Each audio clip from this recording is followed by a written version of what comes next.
नमस्कार दोस्तों। आज की बात मैं एक कहानी से शुरू करता हूँ। आप सबको पता है कि मैं किससे कहानियों से ही सारी संदेश देता हूँ। आज की कहानी एक गांव की है। एक साधु की कहानी है। एक साधु नदी के किनारे एक पेड़ के नीचे बैठा है। गर्मी का मौसम है, बहुत गर्मी है, आसमान से आग बरस रही है। ये साधु छाँव में बैठा हुआ है और क्या देखता है, दूर से एक कुत्ता दौड़ा चला आ रहा है पानी की तरफ, नदी की तरफ। शायद कुत्ता प्यासा था, पानी की तलाश में उस तरफ दौड़ रहा था। दौड़ते दौड़ते दौड़ते वो नदी के करीब आया तो देखा कि उसके मुंह से झाग गिर रही है, लार गिर रही है। तो साधु समझ गया कि ये कुत्ता बहुत ज़्यादा प्यासा है। कुत्ता पानी की तरफ आया, लेकिन जैसे उसने पानी में मुंह डालने की कोशिश की तो अंदर उसको उसकी परछाई दिखी। एक दूसरा कुत्ता नज़र आया। ये कुत्ता घबरा गया, उसको लगा कि दूसरे की टेरिटरी में आ गया है, शायद ये कुत्ता इसको काटेगा। तो ये डर के पीछे हट गया। कुछ देर तक पीछे रुका, लेकिन फिर हिम्मत करके ये आगे बढ़ा। फिर इसने पानी में मुंह डालने की कोशिश करी तो फिर कुत्ता दिखा। तो इसके दिमाग में कहा, इसने भौंकना शुरू किया। सोचा कि उस कुत्ते को डरा दे और ज़ोर ज़ोर से इसने भौंकना शुरू किया। जैसे इसने ज़ोर ज़ोर से भौंकना शुरू किया, अंदर के कुत्ते ने भी भौंकना शुरू कर दिया। ये फिर घबराया, फिर पीछे आ गया।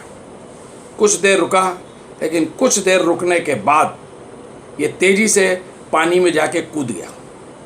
खूब पानी पिया, अपनी प्यास को तृप्ति की और बाहर आ गया।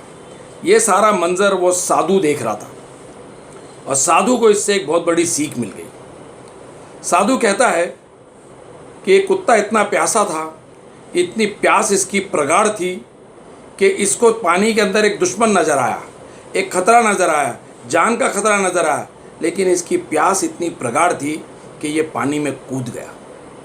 शायद मेरी प्यास आज तक इतनी प्रगाढ़ नहीं थी। मैं रोज़ भटकता हूँ प्रभु की तलाश में, स्वर्ग नर की तलाश में, और मुझे नहीं मिलता, आत्मज्ञान नहीं मिलता।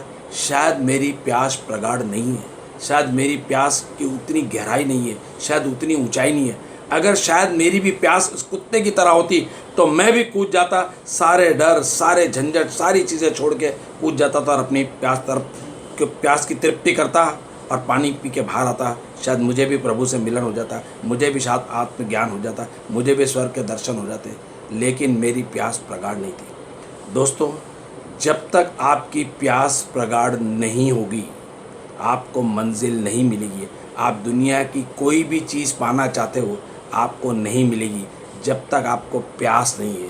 प्यास का मतलब है चाह। लेकिन जहाँ चाह होती है ना, तो वहाँ राह होती है। जब भी आपको चाह होती है तो राह होती है, और राह नहीं होती है ना, तो आपको राह बनानी पड़ती है। लेकिन पहले आपको प्यास होनी चाहिए। दोस्तों, दुनिया में ऐसे बहुत लोग हैं जिनके पास कोई चाह नहीं है, कोई मंजिल नहीं है, कुछ भी नहीं है, ऐसी जी रहे हैं।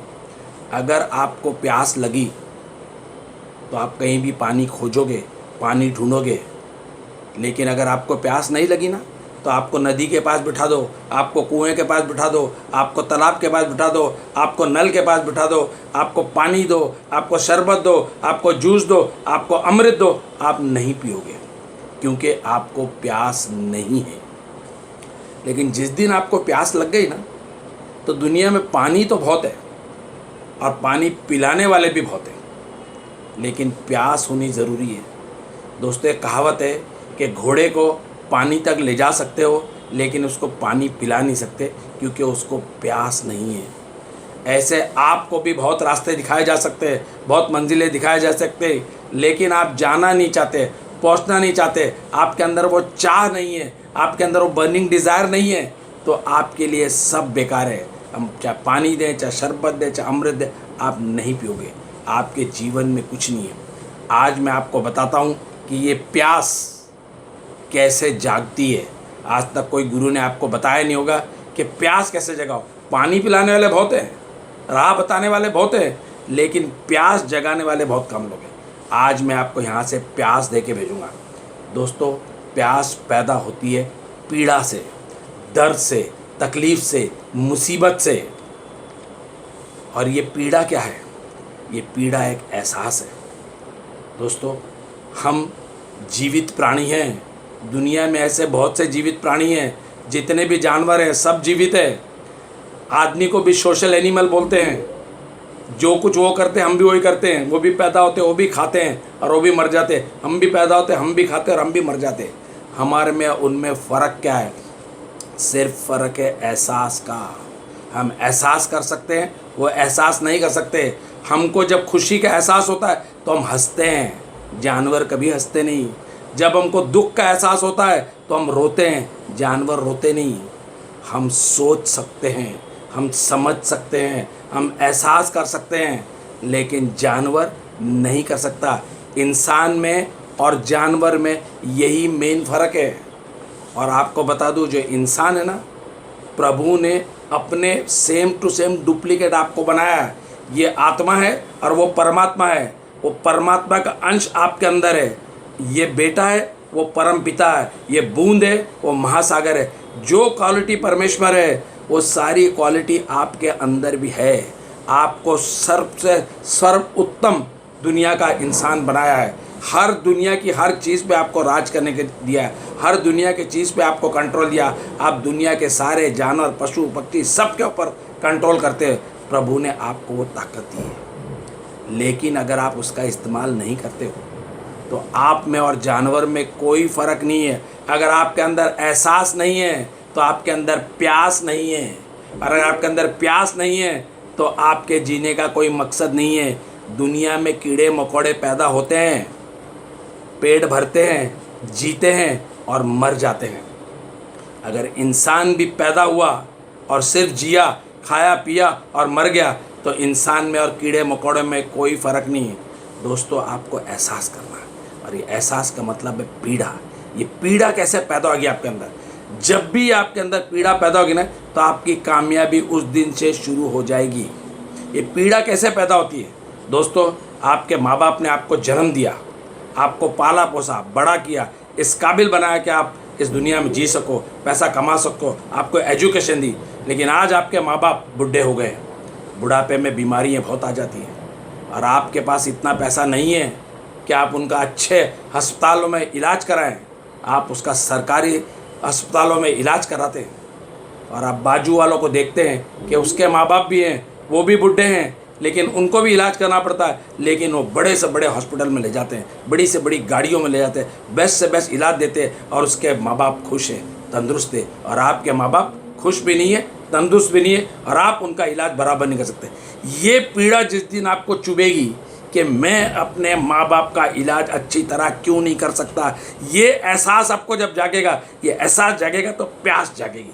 दोस्तों, आपको बच्चे हैं, आपके बच्चे सरकारी स्कूल में पढ़ते हैं, बाजू वाले के बच्चे बड़े बड़े कॉन्वेंट में पढ़ते हैं, और आप देखते हो, आप भी चाहते हो कि आपके बच्चे कॉन्वेंट पढ़े। जिस दिन वो पीड़ा आपको ये कि मेरे बच्चे कॉन्वेंट में क्यों नहीं पढ़ते, सरकारी स्कूल में क्यों पढ़ते, ये पीड़ा जिस दिन जागेगी ना, उस दिन से आपकी तरक्की शुरू होगी, उस दिन से आपकी कामयाबी शुरू होगी। उस दिन आपको कोई रोक नहीं पाएगा।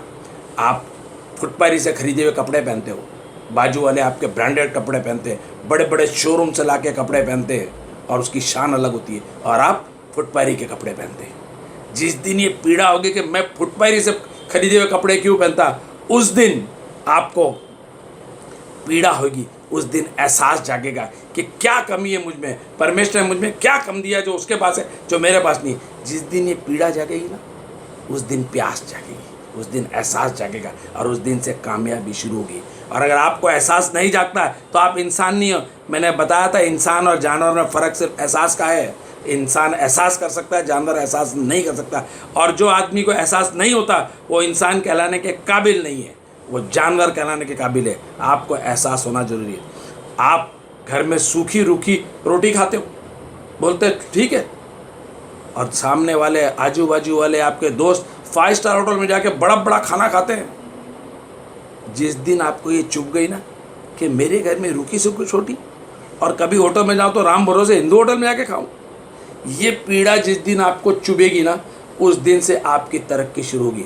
मैंने क्या बताया था, दुनिया में पानी बहुत है, पिलाने वाले भी बहुत है, लेकिन आप में प्यास नहीं है।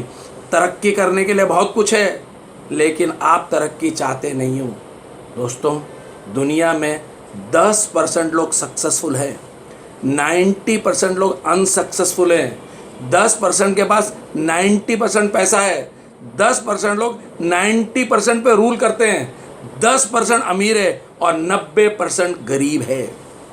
क्या वजह है? ये 10% के पास एहसास है। ये वो 10% में पहुंचना चाहते थे। इनके विचार, इनकी सोच अमीरी की है। और ये 90% गरीब है ना, इनकी सोच गरीबी की है। इनको ये एहसास नहीं है। जिस दिन एहसास हो गया ना दोस्तों, उस दिन आपको कोई रोक नहीं सकता। कोई दुनिया की ताकत आपको रोक नहीं सकती तरक्की होने से। सिर्फ एहसास जगाना। और अगर आप इंसान हो और आप में एहसास नहीं जागता है,